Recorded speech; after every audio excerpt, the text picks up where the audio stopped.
안녕하세요, 화산입니다. 오늘은 각종 질병 치료에 두루 사용되는 포도나무에 대해서 알아보겠습니다. 포도나무는 가래나무와 더불어 옛부터서 구황식물로 재배를 많이 했으며 현재도 식용과 약용으로 널리 활용 중에 있고 생식을 하거나 기름을 채취해서 쓰기도 합니다. 중국 한나라의 장건이 도입한 것으로 고대 그리스나 로마에서는 포도나무를 최고신인 제우스에 바치는 나무라 해서 생명의 불멸을 뜻하기도 합니다. 나무 껍질에는 염료를 채취할 수가 있고 목재는 재질이 좋고 단단하며 다공성이 있어서 좋은 목재일 뿐만 아니라 색조의 활용성이 매우 뛰어납니다. 그래서 아름다운 고급 가구나 조각재 그리고 장식용 재원으로 고루 쓰이기도 합니다. 특히 페르시아 포도나무는 담갈색과 암갈색 바탕에 독특한 무늬를 나타내므로 북미나 세계 시장에서는 최고급의 용재로 알려져 있습니다. 포도에는 단백질과 지방 탄수화물이 매우 풍부하고 영양가가 높아서 과자 원료나 식용하는 포도기름의 원료로 쓰이며 화장품이나 향료의 배합원이기도 합니다. 성미는 달면서 따뜻하고 무독하며 작용 부위는 대장과 신, 폐에 들어갑니다. 치생효람에서 포도를 먹으면 소화가 잘 되고 속껍질을 그대로 먹으면 체한 것을 소화시켜 준다고 합니다. 그리고 돼지고기를 먹고 체했을 때는 포도를 날 것으로 먹으면 낫고 껍질을 벗겨 버리면 피를 걸러주고 윤택하게 해주며 소금을 조금 섞어서 먹으면 더욱 좋아집니다. 명문을 통하게 하고 삼초를 이롭게 하며 기를 돋고 피를 길러주고 하초와 신명을 보호해주는 중요한 약이 되고 혈당치를 현저하게 내려줍니다. 당뇨병에는 포도와 검은통 검은깨를 가루를 내서 찹쌀로 배합해 판으로 만들어 하루 3번 식후에 복용하면 되고 검은색은 신장의 기능을 강화할 때 쓰이기도 합니다. 죽해편람에는 쇠부치를 잘못 삼켰을 때 포도를 많이 복용하면 된다고 하였고 신기능 허약으로 골질이 약화되어 나타나는 근육통과 요통을 치료한다고 합니다. 근육통과 타박상에는 포도육을 직지어서 즙을 술에 개어 먹거나 판처에 바르면 됩니다. 또한 폐신의약으로 오는 해수와 천식에 사용하고 호흡이 빠르고 촉박하며 기침이 나는 병증에 적용됩니다. 기침에는 포도의 껍질을 까서 속시만을 찌은 것과 참기름을 1:1로 섞어 끓이면 되고 한 번에 한 숟가락씩 하루 3번 밥 먹기 전에 먹습니다. 고서에는 머리와 수염을 검게 하는 오수발의 효능을 가지고 있고 탈모 예방과 발모를 촉진할 때 효과적으로 쓰입니다.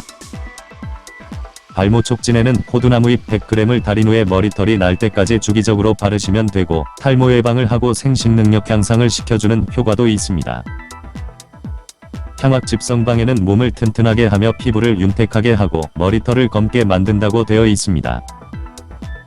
현대의학에서도 포도에는 모발성장에 좋은 단백질은 물론 비타민 B1과 비타민 E가 풍부해서 털이 잘 성장할 수 있도록 도움을 준다고 알려져 있고 혈액순환을 도와 피부와 모발에 골고루 영향을 줍니다. 옛 의학서에 피부에 퍼져 있는 위기를 체표의 위라하고 비가 주관하는 기육을 장부의 위라고 하는데 이 두 가지 위를 합해서 양이라 한다고 하였습니다. 즉 양이는 쉽게 말해서 남성의 생식기가 쇠약하여 음경이 발기가 되지 않거나 발기되더라도 단단하지 않는 병증을 말합니다. 또한 술과 담배로 인해서 간이 손상되거나 파가 쇠약하여짐으로써 발생하는데 놀라움과 두려움으로 인하여 오장의 신비가 손상될 때 나타나게 됩니다. 이런 증상에는 포도나무 껍질을 달여 먹으면 양이를 치료할 수가 있습니다. 용법은 열매 껍질을 3주간 소주에 담갔다가 침전물을 여과한 액을 성인은 1일에 10에서 15ml씩 복용하면 됩니다. 또는 줄기 껍질을 벗겨서 10g당 물 700ml로 달인 액을 반으로 나누어 아침 저녁으로 먹으면 됩니다. 포도나무는 고서에서 유정치료에도 매우 효과적으로 쓰인다고 했으며 유정은 성교를 안 했는데도 무의식 중에 정액이 몸 밖으로 저절로 나오는 병증을 말합니다.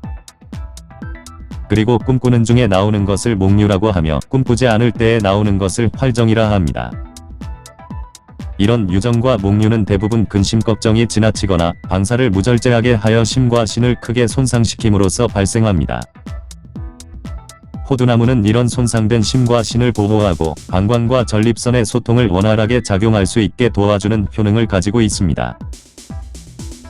또한 포도나무 속에 함유된 비타민 E는 정자수와 활동성을 매우 좋게 해주는 기능이 있어 남성의 생식 능력을 향상시키는 데에 큰 도움을 주고 정자의 건강을 개선시켜 줍니다.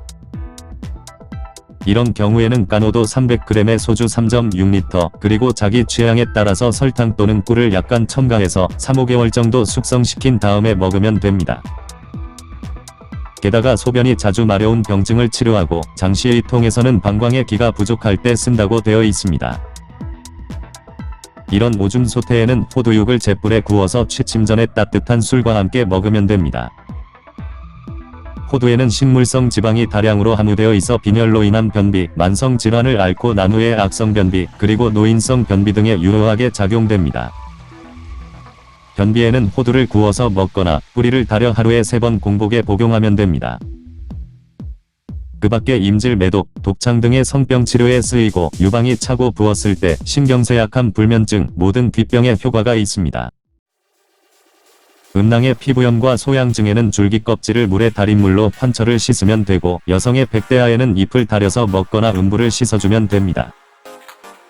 심장병에는 호두 알갱이 20개, 씨를 빼낸 대추 20개, 그리고 꿀을 넣고 고약같이 달여 하루에 3번씩 매회 3숟가락씩 먹으면 됩니다. 우울증에는 날 호두를 3개 먹으면 되고 비의 염증에는 호두유를 분비액이 나오는 곳에 바르면 됩니다. 호두는 열량이 다소 높은 편으로 다이어트에는 효과적인 식품이 아니기 때문에 한꺼번에 많이 드시면 살이 찌기 십상입니다. 그리고 호두 불포화 지방산은 과다 복용하면 설사나 구토를 유발할 수도 있으니 주의해서 드시길 바랍니다. 시청해 주셔서 감사합니다. 지금까지 화산이었습니다.